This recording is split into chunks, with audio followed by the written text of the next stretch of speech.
Good morning, KU. I'm Reese Dunker, and we have a action-packed sports week ahead. But first, I would like to remind you to get out and vote today. It's the midterm elections, and use your power and vote. But now, on to the busy week ahead in sports. First, we'll go back to last week, where the KU women's soccer team took on West Virginia in the opening round of the Big 12 tournament. The Jayhawks were the 5 seed going up against 4-seeded West Virginia and pulled off the upset, and now they will face Oklahoma in the semifinals on Friday. And after that, we also had the football game this weekend, which was the Dillon Sunflower Showdown. Touchdown, Kansas. It saw the Jayhawks taking on the hated rivals of Kansas State in the first sellout of David Booth Memorial Stadium since 2009. The Jayhawks came out in a very similar way as they did against Texas Tech, and Carter Stanley struggled to start the game. But the Wildcats did not struggle. They were still high off their win against Oklahoma the past week. In the matchup, Carter Stanley threw for 2 interceptions, and the Jayhawks ended up being defeated by the Wildcats on a very, very highly emotional game in Lawrence. But in other news, the basketball team finished up their last exhibition game, which saw them taking on Pittsburgh State.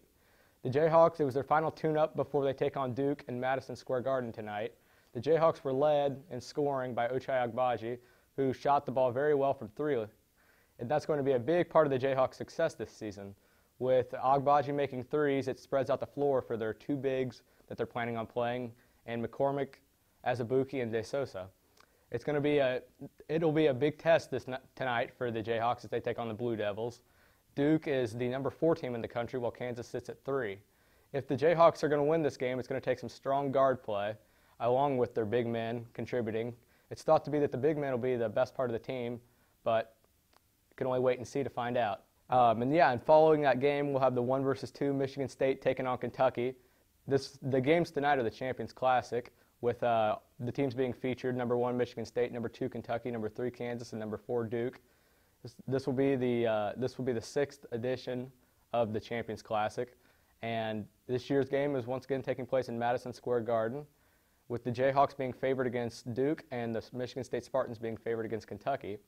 It's sure to be an action-packed night of hoops.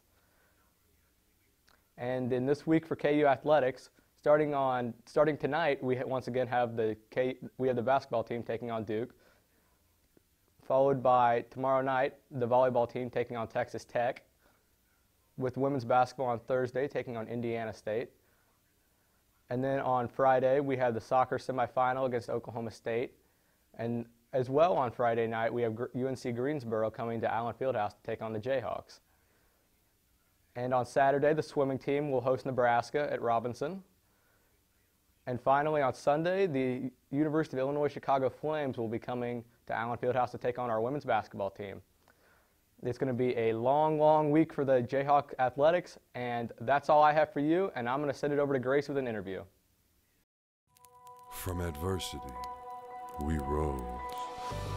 We made history and became pioneers, voyagers, champions, Jayhawks. And when our chant rises, haunting and hallowed, Jayhawks are telling the world what's near. Victory.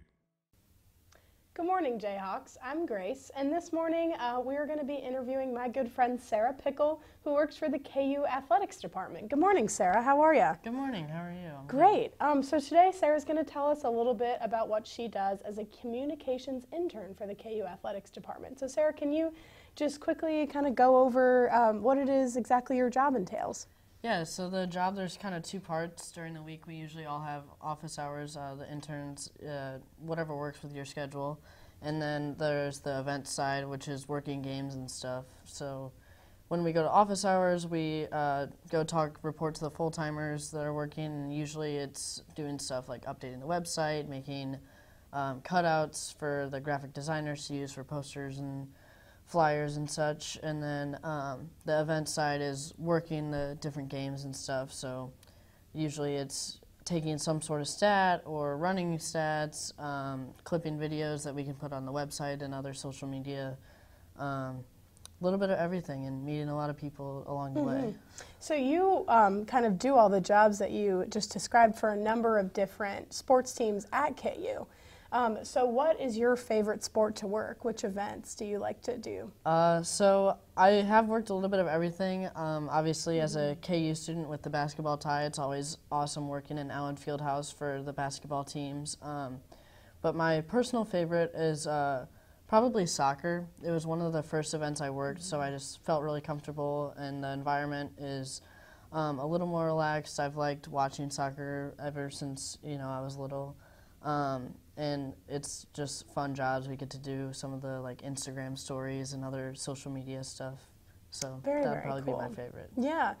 So one, how did you learn about this position? And two, what kinds of things what kinds of qualifications are necessary to work for the KU Athletics Department? So in my head, I knew that like people like me existed, but I never really thought about it. And then I was actually talking to an old teacher, and he kind of prompted me to reach out, and there's probably an opportunity at KU for this. So I emailed one of my bosses and I said, hey, I'm a student looking for an internship. Is there any way that I can get connected? And he connected me with the guy who is in charge of the student interns, oversees them. And I sent him my resume, and they asked me to come in for an interview. And then now the skills, I mean, you have to have at least a basic knowledge of all the sports. You're helping keep stats and, doing all kinds of stuff, writing recaps. So you have to know some of the words to use for different sports. Right. And then also there's different programs that we use, a lot of the Adobe programs. So InDesign is where we make a lot of flyers and other graphics. And then there's Photoshop, which is where we mostly are cutting out photos of players to use in different things. And then we had to do like a training thing for both those, and then media writing, because we are writing recaps and sometimes news releases or feature stories. So awesome. And this past weekend, you got to work a pretty cool event that wasn't exactly directly a KU event. Yeah. Can you tell us a little bit about what that was? Yeah, so KU is part of the Big 12 conference, and the Big 12 conference was holding their soccer tournament, as we heard. So KU did play a game, but technically this weekend I was working with the Big 12, and I was there for all 4 of the quarterfinal games in the soccer tournament, and mostly running stats. And then during the game, I was sitting on the field, and when the players checked in for a substitution, they reported to me, and I had a walkie-talkie to talk to the people up in the press box so that they could tell the TV people and keep track of it on our official stat book. So. Yeah, it was a really good experience. I met a lot of new people, making connections and stuff. And what kind of advice would you give to students seeking similar opportunities? I would just say that they need to, reach out, get involved. There's lots of great programs here at KU that can get you that kind of experience. There's the internship that I'm in, but there's also other stuff like there's always radio people, there's always Rock Talk video people at the games, and they're all doing little different work, but all getting similar experience in terms of, they have to run around and, make sure they're getting the right video or talk about the right stuff on the radio. So I think just getting involved would be the key. Yeah, definitely. And Reese just told us a lot about the busy week that the KU athletes have ahead of them. So what events are you working this week? Yeah, so there's a volleyball game tomorrow, which I might end up having to help out with, and then I'm for sure working the women's basketball game on Thursday. But then over the weekend, there's a couple more basketball games and stuff, so I'll either be helping out or attending and watching, cheering them on in the stands. So. Awesome. Well, Sarah, thank you so much for sharing all of that with us. It's been a pleasure having you on the show. Yeah, thank you. So yeah, now we're going to tune into Evan with news. For students searching for a way to stay active in an outdoorsy way, the City of Lawrence has bike trails running in every direction, and with the new bike share program, we can stay in shape as we tour the sights of our beautiful city.